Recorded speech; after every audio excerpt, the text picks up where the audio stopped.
Hi, I'm Ed Shapiro, Director of the Center for Promoting Research to Practice at Lehigh University. And today's program is about response to intervention. Are you holding it all up? Good job. I see lots of children who have the absolute strength card. Response to intervention is a methodology that we're using for school-wide change. It's not about kids that are struggling, it's not about kids that are doing great, but it's about all kids. In every school, the principal and the staff members are faced in serving a population, a very diverse population of learners. So we have students that come in, again, prepared for school, and students that are struggling. And you want to bridge the gap for those students so that they're able to achieve. RTI has several critical components. It starts with what is known as universal screening. That's when we assess every student in the school to find out which students are currently doing as expected and which students are not doing as expected. My role is to actually get a data team together that will be dibbling, and we go into the classrooms. Within a day I can possibly have 2 grade levels done, and I actually can start looking at how I can put these skills groups together. I'm actually looking at the needs of the students. We provide reading instruction at 3 tiers, 3 levels. All students receive instruction at Tier 1, and that's the core curriculum. All kids are put into core reading groups for 90 minutes a day with their regular classroom teacher. Students who are Tier 1, students who are at benchmark, get enrichment activities. They get activities that enhance what they're already getting in their core reading program. Students who are in Tier 2 go into different kinds of strategic interventions. They might be doing programs that involve comprehension or fluency building, specific kind of programs that are designed for kids that have those kinds of skill needs. We also know that some of those kids that are placed into Tier 2 may not respond as well as we would like. For those kids, we move to a more intensive kind of intervention. That's Tier 3. How's that sound? Wow.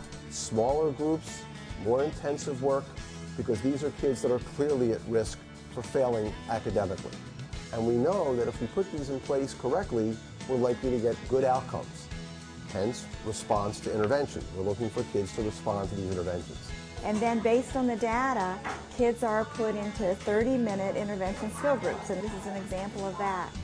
I'll tell you what, I am extremely impressed with what I see. Are you sure you haven't done this lesson before? I would like you to please bring us the word twirl. T-W-I-R-L. You are absolutely correct. This story is a biography. It's a smaller group, so it's a smaller setting, and I can kind of guide my instruction off of what they need to be working on, and I can kind of scaffold what they're doing and pull them through as their ability is ready to take them. They're paired with somebody who is close on their level, so they're able to promote a friendly system where they're able to compete at the same level and push each other. We know the younger we get kids, the younger we correct problems kids are having, the better chance we have of not having those kids have those problems later on in their school life and later on into their young adult and adolescent lives. Reading in school. It's important that we know exactly where students are headed. We need to have a vision for our students. We need to know where they are and where they need to be. And we use data to make instructional decisions to make sure that students do make gains and meet our goals, objectives, and visions. Teams meet to look at those data on a monthly basis. And from those data, decisions are made about how students are doing, if they're responding to the intervention, or if students are still struggling despite the interventions we're putting in place. Data-driven collection of students' progress substantiates for the child it's not fake, it's not just well-intentioned. This is an actual demonstration. Here's where you were, here's where you ended up.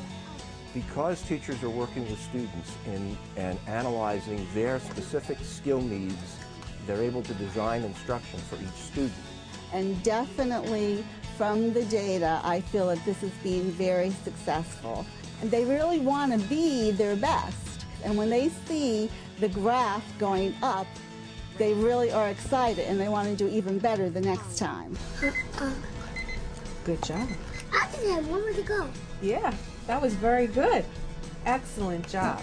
This is impressive because it's a whole school coming together using data in ways they really hadn't before, looking at all students in all grades and regardless of any type of identification. And not only do we identify which kids need services, but what kinds of services they need. By having data drive what children receive those programs, this is the difference that occurred with RTI. The key to the success here is that there is collaboration amongst the teachers, the literacy coach, the entire staff. When you talk to teachers now, when you hear their conversations, it's about student learning. After a year of putting this in place, what we find is very strong gains, particularly at kindergarten and first grade. The key phrase in response to intervention is response. How well are students responding to changes in the curriculum? The ultimate goal is to help kids become better readers, and that's what we're seeing. With my reading skills group, I've noticed an increase between 20 to 30 words beyond what they started with. I see a change in my parents as they get good, clear information and data about their own students and their own children. They can see the results, the children can see the results, and the teachers know that when they're teaching, they're doing the right thing.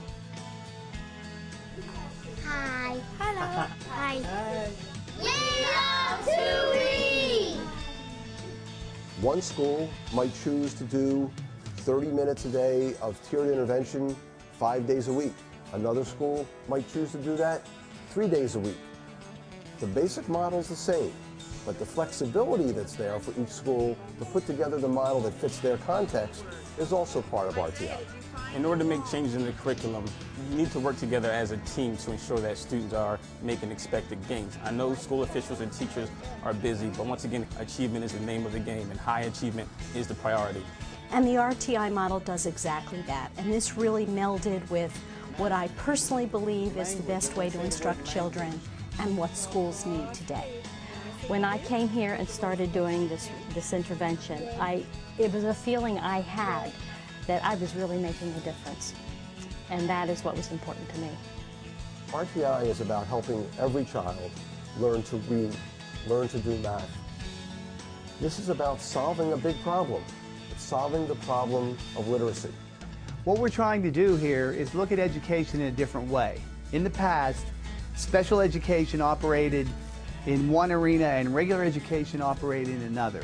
One of the things that Dr. Volbrick and I have focused on is bring together the special ed world and the regular ed world so that we can look at the long-term benefits for all students, not just special education students or regular education students. We can bring all kinds of services without labeling a youngster to that youngster to see that they succeed in school, and that's really what it's all about. I've been in education now for almost 30 years, and this is the most important work I've ever been involved in. Now, what kind of C does this look like? I really believe that we can make a real difference in the lives of kids through this process. I learned reading when I was in kindergarten, and it was really exciting to learn how to read.